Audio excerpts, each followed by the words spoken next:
ભરૂચ બેઠક પર મનસુખ વસાવાનો સતત 7મી વાર વિજય થઈ સંસદમાં પહોંચ્યા, જ્યારે ઇન્ડિયા ગઠબંધનના ચૈતર વસાવાનો પરાજય થતા હાર સ્વીકારી હતી। 7મી વાર વિજય બનેલા ભાજપના મનસુખ વસાવાએ મીડિયા સમક્ષ જણાવ્યું કે ભારતીય જનતા પાર્ટીએ મને 7મી વખત ટિકિટ આપી। ભરૂચ લોકસભાના મતદારોએ મારા ઉપર અને ભારતીય જનતા પાર્ટી પર જે વિશ્વાસ મૂક્યો છે, સૌનો હું આભાર માનું છું। ભલે અમે ડેડિયાપાડા અને ઝઘડિયા વિધાનસભામાં માઇનસ રહ્યા છે, પરંતુ એની પણ અમે સમીક્ષા કરીશું। જીત એ જીત છે। અમે 80,000 મતથી જીત્યા છે, તે માટે જિલ્લા અને તાલુકા લેવલના કાર્યકરોનો પણ હું આભાર માનું છું। તેમણે તમામ ધારાસભ્યોના આભાર માનતા જણાવ્યું કે તમામ ધારાસભ્યોએ મારા માટે સખત મહેનત કરી છે। આવનાર દિવસોમાં જે પણ પ્રશ્નો છે, સંગઠનની સાથે રહીને પાર પાડીશું। રાજકોટની જે ઘટના બની છે તેને ધ્યાનમાં રાખીને અમે કોઈ ડીજે કે મીઠાઈ વહેંચીશું નહીં અને સાદાઈથી કાર્યકર્તાઓને મળીને એકબીજાને શુભેચ્છા વ્યક્ત કરીશું અને આભાર માનીશું। એમના મીડિયાનો પણ આભાર વ્યક્ત કર્યો હતો। તેમણે ભરૂચ લોકસભાના તમામ મતદાર ભાઈ બહેનોનો હૃદયપૂર્વક આભાર માન્યો હતો। ખૂબ મોટા માર્જિનથી અમે જીતવાના હતા, પણ ઘણા બધા સમીકરણો બદલાયા, જેના કારણે અમે 80,000ના લીડથી આ ભરૂચ લોકસભા જીતીએ છીએ। કાર્યકર્તાઓએ બૂથ લેવલ સુધી ખૂબ મહેનત કરી।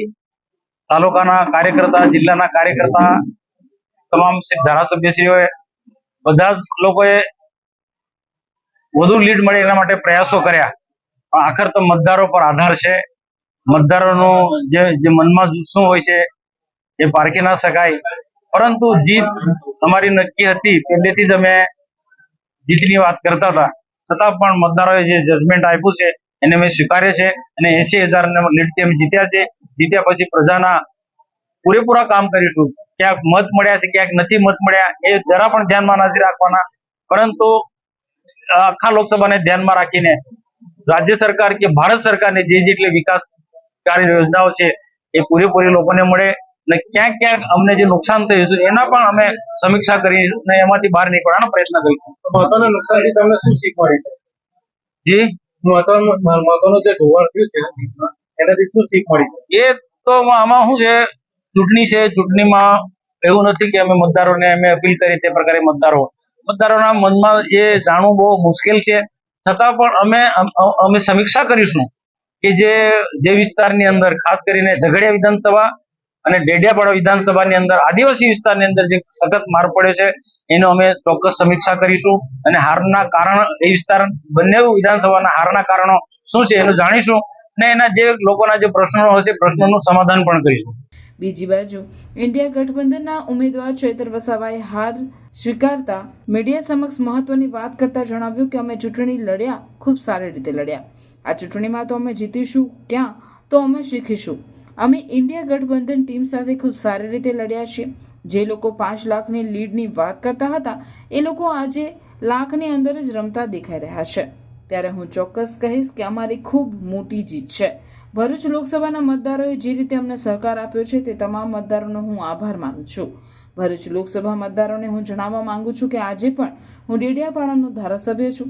ભવિષ્યમાં આવનાર દિવસોમાં જે પણ લોકોના પ્રશ્નો હશે તેને વાચા આપવાનો પ્રયત્ન કરીશ। મારી ઉંમર હજી નાની છે, મારે હજુ ઘણું શીખવાનું છે। આ ચૂંટણીમાંથી પણ ઘણું શીખીશું અને આવનાર દિવસોમાં પણ આનાથી પણ વધારે સારી રીતે ચૂંટણી લડીશું। ઘણા દિવસોથી લોકસભા ચૂંટણીના પરિણામોની રાહ જોઈને આતુરતાથી આપણે બેઠા હતા। અમે ચૂંટણી લડ્યા, ખૂબ સારી રીતે લડ્યા। આ ચૂંટણીમાં ક્યાં તો અમે જીતીશું, ક્યાં તો અમે શીખીશું, પણ જે લોકો 5 લાખની લીડની વાત કરતા હતા, અમે ખૂબ સારી અમારી ઇન્ડિયા ગઠબંધનની પૂરી ટીમ સાથે લડ્યા છે, ત્યારે આજે લાખની અંદર જ રમે છે, ત્યારે ચોક્કસ અમે કહીએ છીએ કે આ અમારી ખૂબ મોટી જીત છે। આવનાર દિવસમાં ભરૂચ લોકસભાના જે પણ લોકોએ, બધા જ સંસદીય ક્ષેત્રના લોકોએ અમને સહકાર આપ્યો છે, તમામ વર્ગના, તમામ સમાજના લોકોએ સહકાર આપ્યો છે, બદલ સૌનો આભાર માનું છું। અને મારે ભરૂચ સંસદીય ક્ષેત્રના લોકોને પણ કહું છું, આજે પણ હું ધારાસભ્ય છું, આવનાર દિવસોમાં જે પણ પ્રશ્નો હશે એ પ્રશ્નોને વાચા આપવાનું કામ કરીશું। ઉંમર હજુ નાની છે, ઘણું શીખવાનું છે, ત્યારે આ ચૂંટણીમાંથી પણ ઘણું શીખીશું અને આવનાર દિવસોમાં આનાથી પણ વધારે સારી રીતે ચૂંટણી લડીશું। SVM Higher Secondary School, managed by Shri Sad Vidya Mandal, Bharuch. Established in 2009, English medium school affiliated to Gujarat Secondary and Higher Secondary Education Board. Classes from playgroup to standard 12th science stream. We are pleased to inform that SVM School is starting general stream commerce classes from standard 11th from next academic year, June 2024. Excellent results in board exams. SVM School is well equipped with the best equipment and model infrastructure. Activity-based learning, confidence and sound attitude with co-curricular activities, science, maths, computers laboratories, activity rooms, library, performance assessment test conducted by GCERT, exposure to external exams, regular seminars, orientations, competitions, tours, medical camps and many more activities. We are starting 11th Commerce from next academic year. For admission and more details, contact today. Admission open for entire school including 11th Commerce for next academic year. SVM English Medium School beside Atithi Bungalows, Rewaba Township Road, Bharuch. Phone number 245314. Mobile number 76230 03994.